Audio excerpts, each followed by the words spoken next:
Listen, it does not need to be a new year, a new you. It just needs to be a new year, a healthier you. Because sure, okay, they trying to take us down at every front. So get some TLC products and up that metabolism and up that energy and up that immune system, okay, that digestive system. Get that all together with these TLC products right here. And don't forget, okay, sign up for ifyoucanmove.com and become a part of the online gym and shed the pounds, honey. Come on in, come on in, come on in, not come on in, not come. Sorry, y'all know I'm weird, whatever. Hey everybody, what's up? It's your girl Bondi Blue. So let's go ahead, let's go ahead. Hey everybody, what's up? It's your girl Bondi Blue. Okay, follow me on Instagram and let's get into the video, right? Hey everybody, what's up? It's your girl Bondi Blue and I am back for Basketball Wives, you guys.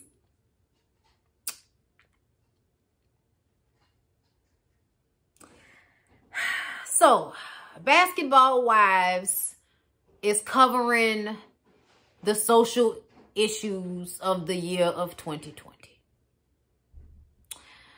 The Rona hits. Then Black Lives Matter protests after George Floyd. Then tweets from the cast showing disgust, aggravation, being upset. I said, oh, y'all are upset about racial injustices on a show where we love to promote colorism and act as if it's not happening? Oh, okay. Then we speed forward to 4 months after George Floyd protest. So George Floyd happened the day before or after my birthday. I can't remember which one it was. I think it was the day of my birthday on May 26th. May 26th, 2020. I remember because it was a terrible day, not just because of that, but also because of something I was going through that day. My birthday was terrible last year. But anyway, and I remember this because of this as well. All right, because it really put a damper on the day along with me already having a damper on the day. So the day after was fucked up, the day of was fucked up. Either way, y'all hear what I'm saying. George Floyd was in May. So 4 months later is September.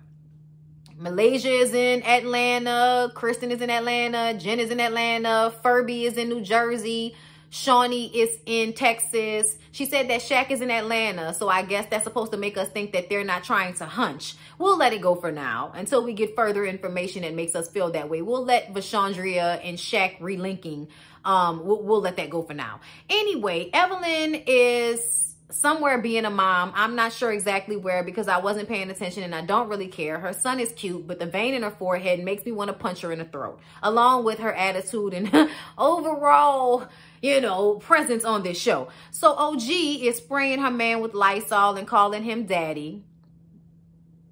Grossing me the fuck out, basically. Jackie is at home with her son and Big Doug in Sacramento, and they're having a normal life. She's juicing and detoxifying, and she wants to share that same energy with the group. She's been keeping up with OG, but everybody else, not so much. So Shawnee is in Houston with her daughter, and she tells us that she's tired of being in the house. Okay, everybody's tired of being in the house. She misses her friends in California. I said, girl, who? Evelyn? That's the only friend you miss? You could have got her tested and had her come out to see you. We didn't have to have this show come back and y'all get a house for this shit. But whatever, okay? Malaysia and Kristen are in Atlanta losing their minds in quarantine as well. All right? Everybody is basically tired of being in a house. And at this point, they want to get out. And if that means getting out into another house to fight with some bitches for a check, then that's what we going to do. Kristen and Malaysia also discussed Cece and Byron's wedding. Seems as if they weren't invited. I wouldn't have invited their raggedy asses to my wedding after they tried to throw my wife under the bus and then roll backwards over her. I wouldn't invite them hoes to the wedding either. So I'm glad they wasn't there. They had nice things to say, but it's all bullshit to me. It's y'all trying to put on airs and act like everything is cool after y'all finished fucking over that lady last season. Okay? Kristen says that she was upset with Malaysia because she invited her to a protest, a Black Lives Matter George Floyd protest, and Malaysia didn't come. Malaysia explained she got dressed, got down the driveway, and had a damn panic attack, okay? Y'all know Malaysia lost her brother to police violence. Police killed him, okay? Shot him up in a park, and he was unarmed. We've seen this. Malaysia has talked to us about this before. She's also talked to her oldest son about this situation. but she hasn't really dealt with it. So she has anxiety about being around police officers. We've seen that from her before. And Kristen wanted her to talk to this lady who also had her son shot 76 times by the police. That shit made me so mad when she said that, because I said, how long do y'all have to be standing there shooting at somebody? Like, did y'all think he was going to die and then come back to life and then consume everybody? Do you think this is Lovecraft Country? Do you think this is a fucking horror film? Why are you shooting one person 76 times? That is ridiculous. That is overkill. And it shows how eager you are to snuff us out on sight. It shows how eager and thirsty you are to kill us for no reason at all. You cannot be that scared that you're standing there for the amount of time it takes you to unload 76 rounds of bullets into one unarmed person. I hope all of y'all die slow. I'm sorry, that had to be said. But Kristen eventually gets Malaysia to meet up with this lady, Monteria. And they talk about their experiences and how important it is for them to talk to their kids about what to expect and how not to get hurt trying to protect their mom. So Malaysia sits down with her kids and talks to them about how if the police, you know, do anything to her, they are to sit there quietly and not react. Ain't that the funny shit? You can't get grown-ass people with guns that went through training to learn how to not react or to react appropriately. We can't get them to do that, but we got to explain to 7, 8, 9-year-old kids and shit how they're not to move and what to do with their hands. So basically, my kids are to have more restraint and self-control than the police officers I'm paying to take care of this community. Let me move on, because the shit just makes me so upset. So upset. Evelyn says she bought a new house because OG got people threatening her. Bitch, you have people threatening you because of you. You have people threatening you because of this show. You have people threatening you because you have been a bully on reality TV for a decade. And now that somebody came on the show and matched your energy, you're crying like a little bitch. And I'm not convinced. I don't care about your tears. And the fact that they think we care about your tears, even more so makes me feel like production and Shawnee and whoever else are in control of this show feel as if we should care about Evelyn's tears and not care about how OG feels about how they treated her. It is consistent with the colorism. Just because you don't see it doesn't mean that it's not there. This is not a situation where we are pulling something out of our ass or reaching for that matter. It's not that. There have been several instances where we have shown you that Evelyn can do anything and nobody will react to it negatively. But OG can threaten to do something and the whole world is scared, and she has to be on a separate reunion show and all of this other shit, and she's ferocious and she was gonna tear off somebody's face. All of the words y'all use to gaslight people.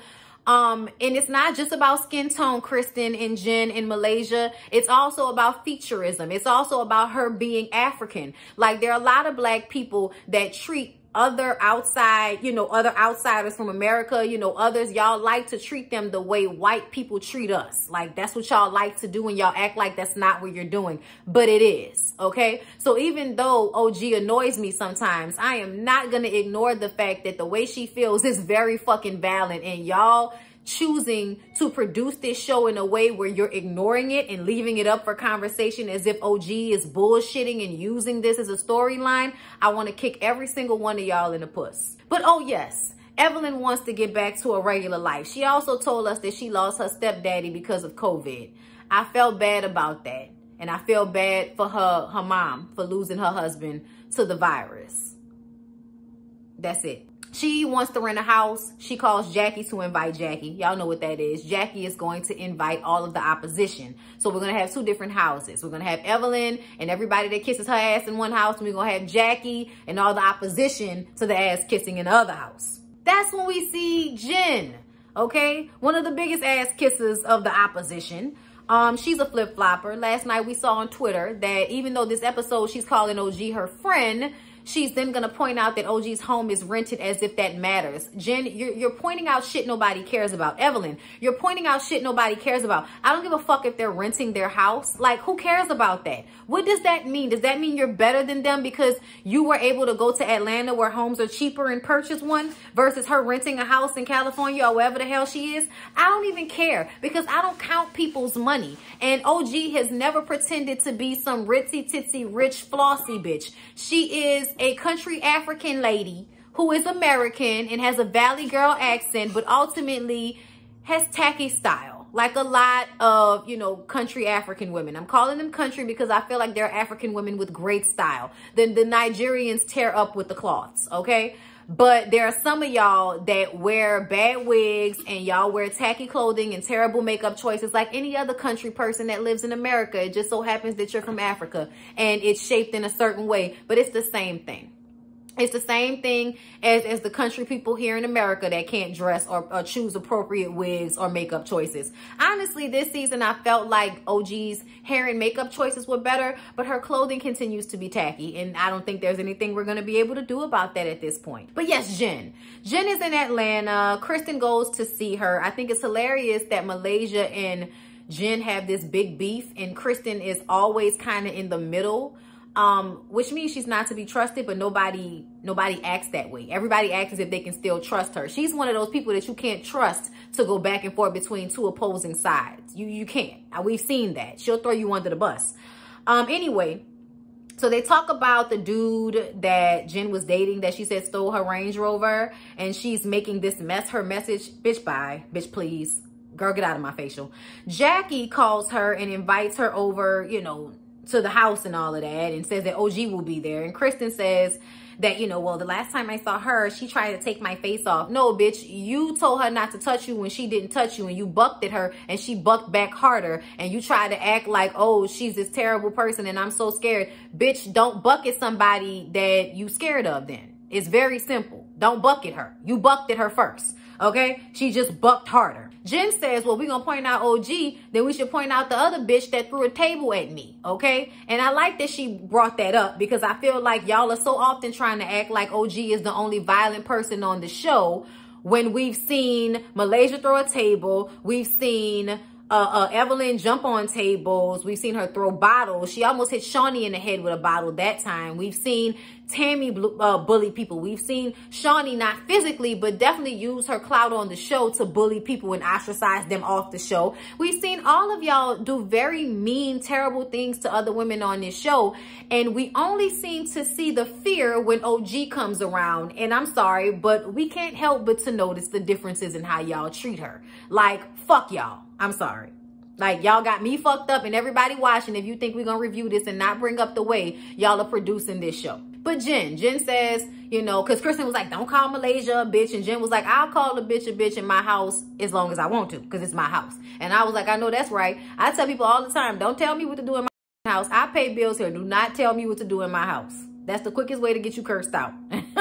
This is my shit. This is my domain. And what I say goes in this space. And that's just on God. And on Mary Had a Little Lamb. OG talks to her family and then to Kwame about rejoining the cast after everything that happened. And she's hopeful that they will have looked at everything that's happened and maybe learned from what they've done. But then we find out in a conversation between Kristen and Evelyn that they haven't learned anything because Kristen says that, you know, she doesn't want OG using colorism and Black Lives Matter and all of that to her advantage for a storyline. I said the way y'all are, the way everybody on this show is currently using Black Lives Matter and the social injustice and the pandemic, y'all are all using that shit for a storyline. And you have the audacity to bring up the problem that she had since before all of that.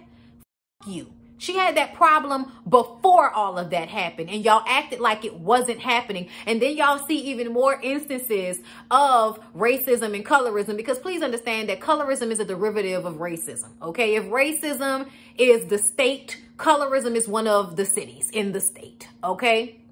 Along with patriarchy and poverty and everything else you can think of that's a negative that gets added on worse to people who are Black or darker or have more Negroid features or whatever else you want to throw out there. The blacker the berry, the sweeter the juice, and also sometimes the harder your life, okay? Not always, but sometimes, okay? Because we're not gonna act like OG has had some hard life, but it's obvious that even though she might have had an easier life than some poor light-skinned person, the way she is handled on a show with other women who have, you know, done worse shit than her is the perfect example of how colorism works in this country. Okay, this show is the perfect example. Evelyn is a spicy Latina. Nobody's scared of her. She can threaten you. She can throw bottles at your head. She can jump on tables. You know, Malaysia is a little prettier and has had work done on her chin and may not have as Negroid features as, you know, the very Nigerian OG. So nobody looks at Malaysia like she's somebody to be feared because she's talking in a baby voice with her nose job and her chin job, you know, and her big titties and big ass and all of that. All of that is appeasing to your eyes. So you're going to allow for her to be more ignorant and violent than OG, who shows up in the world as more African and, you know, just having more of black features and skin tone and all of that. We're not going to act like that's not what's happening, because that's exactly what's happening. And just because y'all are uneducated in the matter doesn't mean it's not happening, okay? Kristen, kiss my ass. I don't even know why you here. I guess to be a bone carrier. Messy ass, unlikable Carly Red of Basketball Wives. Jen, you're a flip-flopper with bad breath and bad taste in men. Evelyn, I'm going to drag you by the vein in your forehead every chance I get, because I really don't like the way the show allows you to do the most without any repercussions. But when it came to OG, all of a sudden, we need to, you know, worry about how we promote violence. All y'all can suck a dick. But that's how I feel about Basketball Wives, y'all. That's all I got. Please don't forget to like, comment, and subscribe to my channel if you have not already. I love y'all. And I'll see y'all in the next one.